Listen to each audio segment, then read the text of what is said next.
सिकटा मैनाटार विधानसभा के गार्जियन लोग यहाँ उपस्थित हैं।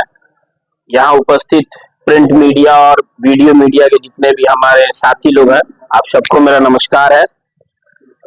ये प्रेस कॉन्फ्रेंस इसलिए बुलाया गया है कि जो जन सुराज पार्टी की हमारी शीर्ष नेतृत्व है, जो हमारे संगठन के जिला अध्यक्ष और संगठन के जो भी लोग हैं, जो हमारे प्रखंड की कमेटी है, जो विधानसभा के प्रभारी है, उन सब के आशीर्वाद से, यहाँ के जनता के आशीर्वाद से, सिकटा मैनाटार की समस्त जनता के आशीर्वाद से जन सुराज पार्टी की तरफ से मुझे आगामी विधानसभा चुनाव का प्रत्याशी के रूप में घोषणा की गई है। और मैं आपके माध्यम से सिकटा मैनाटार के समस्त जनता को नमस्कार करता हूं और शायद आजीवन मैं इस कर्ज को कभी खत्म नहीं कर सकता हूं जो सिकटा मैनाटार की जनता ने विश्वास और भरोसा मुझ पे दिखाया। जो जन सुराज पार्टी और उनके शीर्ष नेतृत्व और जो हमारे संगठन के लोग हैं, जिन्होंने मुझ पे जो भरोसा दिखाया, उसको मैं कभी उस कर्ज को मैं वापस नहीं कर सकता हूं। और ये भरोसा और विश्वास दिलाता हूं कि आने वाली चुनाव में सिकटा मैनाटार विधानसभा क्षेत्र से जन सुराज पार्टी ही जीतेगी। और जो बदलाव की लहर है, जो हमें बदलाव करनी है, जो हमारी शिक्षा में, हमारे स्वास्थ्य में, हमारे यहाँ जो रोजगार की व्यवस्था है, हमारे यहाँ जो बुजुर्गों की स्थिति है, उन सब की सुधार होगी।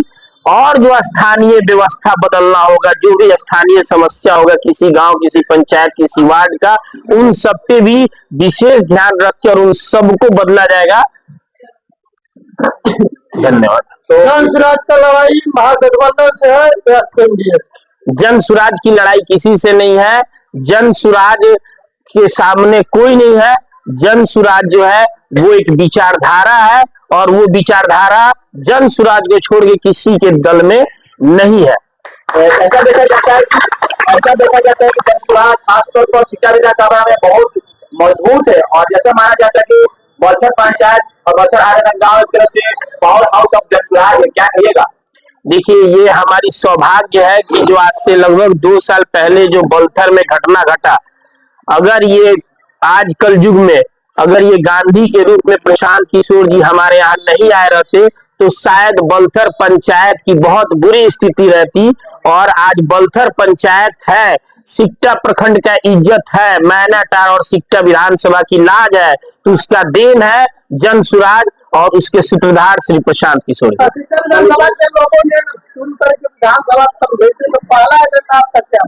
देखिए, सिकटा विधानसभा के समस्त जनता अगर जन सुराज को मौका देती है तो जो हमारी पार्टी की 5 योजना है वो तो रहेगी ही रहेगी। उसके बाद हमारे जो युवाओं के लिए, जैसे अगर हम लोग बात करें हमारे मैनाटार ब्लॉक की, तो वहां पे जो हमारा बालू का कारोबार था जो आज बंद पड़ा है, उसको जन सुराज पार्टी अविलंब खुलवाने का काम करेगा कि जो उस एरिया के ट्रैक्टर्स और जो लेबर जो काम करते थे, जो वहां पे करीबन 2000-4000 परिवार का जिंदगी चलता था, वो फिर से चालू हो। स्वास्थ्य में जो भी व्यवस्था बदलना होगा वो 30 दिन के अंदर स्वास्थ्य की स्थिति को ठीक किया जाएगा। सिकटा मैनाटार के ब्लॉक और अंचल का जो कहानी है उसको 7 दिन के अंदर ठीक किया जाएगा और उस सारी व्यवस्थाओं को सुधार की जाएगी। यहाँ पे युवाओं के लिए सबसे बड़ी समस्या है कि खेलने का भी मैदान नहीं। एक चीज, दूसरी डिग्री कॉलेज की बात चल रही है, तीसरी स्वास्थ्य व्यवस्था को लेकर हॉस्पिटल व्यवस्था अच्छी नहीं। क्या देखिए, मेरे एजेंडे में एकदम क्लियर है कि अगर जन सुराज की सरकार बनती है, सिकटा मैनाटार से सिकटा मैनाटार का लाल जन सुराज के अगर विधायक बनते हैं तो सिकटा में जो 2 हमारे प्राथमिक स्वास्थ्य केंद्र हैं उनमें अविलंब 1 महीना के अंदर आईसीयू बनाने का काम शुरू किया जाएगा कि अगर हमारे यहाँ वैसे कोई इमरजेंसी पेशेंट आते हैं तो कम से कम फर्स्ट एड की सुविधा यहाँ हो जाए। जितनी अतिरिक्त रूप स्वास्थ्य केंद्र बंद है उन सबको चालू कराया जाएगा। हर प्रखंड में डिग्री कॉलेज की स्थापना कराई जाएगी। हर प्रखंड में एक अच्छे स्कूल का व्यवस्था किया जाएगा कि जो हमारे यहाँ से बच्चे बाहर नहीं जाएं। और जब तक वो व्यवस्था, क्योंकि एक दिन के अंदर वो व्यवस्था नहीं होगा, हो सकता है 1 महीना 2 महीना 6 महीना समय लग जाए, तब तक हर बच्चों को 1000 रुपया फीस के रूप में दिया जाएगा कि वो अगर प्राइवेट स्कूल में भी पढ़े तो उनके माता पिता पे बोझ ना बने। पिछले कई सालों से शिक्षा क्षेत्र में विकास को लेकर लोग नाराज है, आप किस मुद्दे को सबसे पहले उठाना चाहेंगे? देखिए, अगर हम लोग हर शिक्षा मैनेटर विधानसभा में, हर पंचायत में, हर गांव में अलग अलग योजना काम है। जैसे अगर आप शिक्षा की बात करें तो शिक्षा में सबसे बड़ा समस्या है नाली का। अगर आप हमारे बगल के पंचायत शिकारपुर में बात करें तो वहां सबसे बड़ा समस्या है रोड का। तो जो जो पंचायत और जिस गांव का जो मेन समस्या होगा उन समस्याओं को लिया जाएगा और उस समस्या का निदान किया जाएगा। संगठन में कई लोग हैं जो दावेदार थे जी आपको भरोसा जताया जी। क्या उन नाराज लोगों के लिए मदद क्या करें, क्या उनके पास जाएंगे उनको मनाने? नहीं, हम संगठन में कोई नाराज नहीं है और देखिए यहाँ पे जो भी है वो सब इंसान के रूप में ही है, तो संगठन में कोई नाराज नहीं है। सारे लोग हम लोग के साथ है, सब लोग हम लोग एक साथ है और ये चुनाव सिर्फ अकेले मन्नी का नहीं है, ये चुनाव उन चारों उम्मीदवार की थी जो संभावित उम्मीदवार थे। ये चुनाव पूरे संगठन की है, ये चुनाव पूरे सिक्टा मैनाटार के जनता की है। हम चारों संभावित उम्मीदवारों की चर्चा कर रहे हैं जी, वो आज के प्रेस कॉन्फ्रेंस में नहीं बोल रहे, कारण क्या है? ये प्रेस कॉन्फ्रेंस आज का जो है वो अचानक, क्योंकि मैं भी अभी तुरंत ही आया हूँ तो थोड़ा सा रिशेड्यूल हो गया, इस कारण से ऐसा कुछ नहीं है। कल हमारे नॉमिनेशन में वो सारे लोग रहेंगे। जनता आपसे जानना चाहती है कि आपका चुनाव लड़ने का असली मकसद क्या है, मतलब व्यवस्था सत्ता में आना या व्यवस्था बदलना? देखिए, हमारा चुनाव लड़ने का जो मेन मुद्दा है वो है व्यवस्था परिवर्तन का, क्योंकि हम लोग को बदलाव की अति आवश्यकता है। हमारे यहाँ जो आज के डेट में अभी जो स्थिति चल रही है, अगर हम लोग सब परिवर्तन नहीं करते हैं तो हम लोग का जो आने वाला जनरेशन है, हम तो उस जनरेशन में हम लोग भी है, तो हम लोगों का बहुत ही बुरा स्थिति है।